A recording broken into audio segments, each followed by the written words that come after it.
வணக்கம் நண்பர்களே. தளபதி விஜயோட ஜனநாயகன் படம் ஜனவரி 9ஆம் தேதி ரிலீஸ் ஆக இருந்துச்சு. ஆனால் சில காரணங்களுக்காக இந்த படம் ரிலீஸ் ஆகாமல் போயிடுச்சு. ஜனநாயகன் படம் மட்டும்தான் இந்த மாதிரியான சிக்கலை ஃபேஸ் பண்ணுதா அப்படின்னா கிடையாது. இதுக்கு முன்னாடியே பார்த்தீங்க அப்படின்னா தளபதி விஜயோட நிறைய படங்கள் வெளியிட்டப்போ பிரச்சனைகளை ஃபேஸ் பண்ணியிருக்கு. அந்த படங்கள் என்ன அப்படிங்கிறத இந்த வீடியோவில் முழுசாக பார்க்கலாம். அதுக்கு முன்னாடி நம்மளுடைய சேனலுக்கு புதுசாக இருக்கீங்க அப்படின்னா சப்ஸ்கிரைப் பண்ணிக்கோங்க. முதல் படம் தலைவா. 2013ஆவது வருஷம் ஏஎல் விஜய் இயக்கத்தில் விஜய், அமலாபால், சந்தானம், சத்யராஜ் இவங்க எல்லோரும் நடிச்சிருப்பாங்க. சத்யராஜ் பார்த்திங்க அப்படின்னா மும்பையோட டானாக இருப்பார். அவர் இறந்ததுக்கப்புறம் அவருடைய பிளேஸில் விஜய் தலைவா அப்படிங்கிற ஒரு பட்டத்தோட மும்பையில் நடக்கிற சில விஷயங்களை சொல்லியிருப்பாங்க. இதில் டைம் டு லீட் அப்படிங்கிற அந்த டயலாக்கு மிகப்பெரிய சர்ச்சையான ஒரு டயலாகாக மாறிச்சு. முக்கியமாக பார்த்தீங்க அப்படின்னா அந்த டைமில் ஆளுங்கட்சியாக இருந்த கட்சிக்கு இது பிடிக்கவே இல்லை. ஸோ அதனால் இந்த படம் ரிலீஸ் ஆக இருந்த எல்லா தேட்டர்லேயும் மிகப்பெரிய போராட்டம் வெடிச்சிச்சு. விஜய் தரப்பு மற்றும் படக்குழுவினர் சரியான விளக்கம் கொடுத்ததுக்கப்புறம் தான் இந்த படம் நார்மலாக எல்லா தேட்டர்களையும் ரிலீஸ் ஆனதா. அப்போ மட்டும் கிடையாது, இப்போ வரைக்கும் மக்களிடையே பேசப்பட்டுக்கிட்டு இருக்கு. ரெண்டாவது படம் தெரி. 2016 ஏப்ரல் 14ஆம் தேதி அட்லியோட இயக்கத்தில் விஜய், சமந்தா இவங்களாம் நடிச்சிருப்பாங்க. இதில் போலீஸ் கேரக்டர் பண்ணியிருப்பார். உண்மையாகவே வேறு லெவல் படம். ஆனால் இந்த படம் பார்த்தீங்க அப்படின்னா செங்கல்பட்டு மாவட்டம் முழுவதும் பார்த்தீங்க அப்படின்னா ரிலீஸ் ஆகவே இல்லை அவங்க எதிர்பார்த்த மாதிரி. அதுக்கு முக்கியமான காரணம் என்ன அப்படின்னா அந்த காலகட்டங்களில் சட்டமன்ற தேர்தலை தாண்டி அங்கே இருக்கிற விநியோகஸ்தர்களுக்கு மத்தியில் நிறைய கான்ஃப்ளிக்ட் இருந்ததுனால இந்த படம் அதிகமாக விநியோகஸ்தர்கிட்ட அதிகமாக வாங்க வைக்கணும் அப்படிங்கிறதுக்காக நிறைய அமௌண்ட் சொன்னதுனால அந்த விநியோகஸ்தர்கள் போராட்டம் பண்ணாங்க. இந்த படத்தை பார்த்தீங்க அப்படின்னா கலைப்புலி தானு அவர்கள் தான் தயாரிச்சிருப்பார். இருந்தாலும் அவர் அந்த டைமில் சுமூகமாக அந்த பிரச்சனையை முடித்து படத்தை நல்லபடியாக ரிலீஸ் பண்ணி விட்டார். இதுவுமே பார்த்தீங்க அப்படின்னா சர்ச்சையாக மாறி எப்போ பாரு விஜயோட படத்துக்கு மட்டும் ஏன் இந்த மாதிரியான பிரச்சனைகள் வந்துக்கிட்டு இருக்கு அப்படின்னு மக்கள் மத்தியில் மிகப்பெரிய அளவிலும் பேசப்பட்டுச்சு. முக்கியமாக விஜயும் பார்த்தீங்க அப்படின்னா அந்த டைமில் மன உளைச்சலுக்கும் ஆளானார். மூணாவது படம் காவலன். 2011 ஜனவரி 14ஆம் தேதி இந்த படம் ரிலீஸ் ஆச்சு. ஆக்சுவலாக இந்த படத்தை பிளான் பண்ணதே பார்த்தீங்க அப்படின்னா 2010 மார்ச் மாதமே இந்த படம் ரிலீஸ் பண்ணணும் அப்படிங்கிறது தான் பிளான் பண்ணியிருந்தாங்க. இந்த படம் ஒரு ரீமேக் படம். இந்த படத்தில் விஜய், அசின் 2 பேருமே நடிச்சிருப்பாங்க. இந்த படத்தோட தயாரிப்பு நிறுவனத்துக்கிட்ட இருந்து ஃபஸ்ட்டு இந்த படத்துக்கு பிரச்சனை ஸ்டார்ட் ஆக ஆரம்பிச்சது. ஒரு வழியாக கோர்ட்டில் போய் அந்த பிரச்சனையை சால்வ் பண்ணாங்க.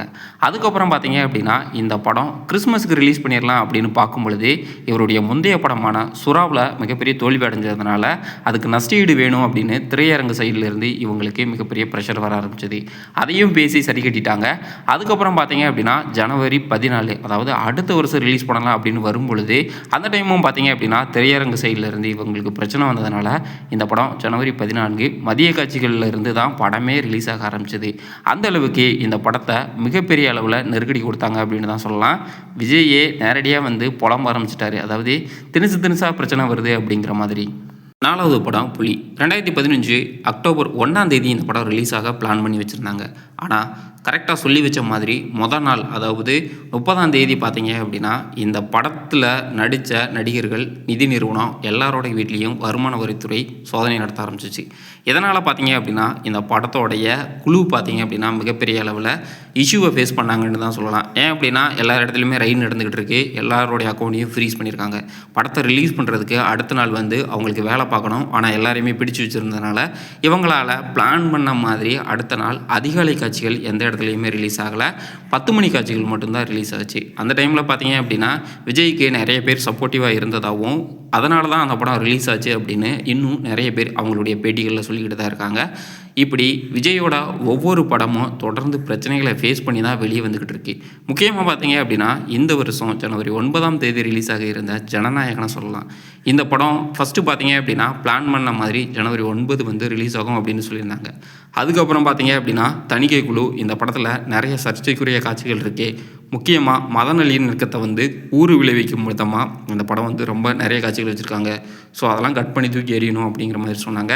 படக்குழு என்ன பண்ணிச்சு அப்படின்னா நேரடியாக கோர்ட்டுக்கு போச்சு. கோர்ட் என்ன சொல்லிச்சு அப்படின்னா அவங்க கரெக்டாக தான் கமெண்ட் பண்ணியிருக்காங்க. ஸோ படத்தை மறுபரிசீலனை பண்ணுங்கள் அப்படிங்கிற மாதிரி சொன்னாங்க. மறுபரிசீலனை பண்ணுற அன்றைக்கி பார்த்தீங்க அப்படின்னா தணிக்கை குழுவில் ஒருத்தருக்கு உடல்நிலை சரியில்லை. ஸோ அதனால் போஸ்ட்போன் பண்ணுறோன்னு சொல்லிட்டு இப்போ வரையும் இந்த படம் ரிலீஸ் ஆகவே இல்லை. முக்கியமாக ஒரு அரசியல் தலைவர் நடித்த படங்கள் தேர்தல் தேதி அறிவிச்சிட்டா ரிலீஸ் ஆகாது. ஸோ அதே மாதிரி தான் இந்த படம் ரிலீஸ் ஆகுமா ஆகாதா அப்படின்னு சொல்லிட்டு நிறைய பிரச்சனைகள் இருக்குது. விஜய்க்கு இந்த படத்தை தாண்டி எப்போ கட்சி ஆரம்பித்தாரோ அன்னையிலேருந்து அவரை சுற்றி நிறைய சர்ச்சைகள், விவாகரத்து, அதுக்கப்புறம் முக்கியமான ஒரு நடிகையோட தொடர்பு இருக்குது. அதை தாண்டி விஜய் கட்சியில் ஒருத்தர் வேட்பாளராக வரணும் அப்படின்னா பல கோடிகள் கேட்குறாங்க அப்படிங்கிற நிறைய சர்ச்சை ஓடிக்கிட்டு இருக்கு. இது பற்றி உங்களுடைய கருத்து என்ன அப்படிங்கிறத மறக்காமல் சொல்லுங்கள். இப்போது சொன்ன படங்களில் உங்களுக்கு பிடிச்ச படம் என்ன அப்படிங்கிறத சொல்லுங்கள். விஜய் உங்களுக்கு பிடிக்கும் அப்படின்னா மறக்காமல் வீடியோவை லைக் பண்ணிக்கோங்க. நம்மளுடைய சேனலுக்கு புதுசாக இருக்கீங்க, சினிமா சம்மந்தமான தொடர்ந்து நீங்கள் தெரிஞ்சுக்கணும் அப்படின்னா சேனலை சப்ஸ்கிரைப் பண்ணி சப்போர்ட் பண்ணுங்கள். நன்றி. இன்னொரு வீடியோவில் சந்திக்கிறேன்.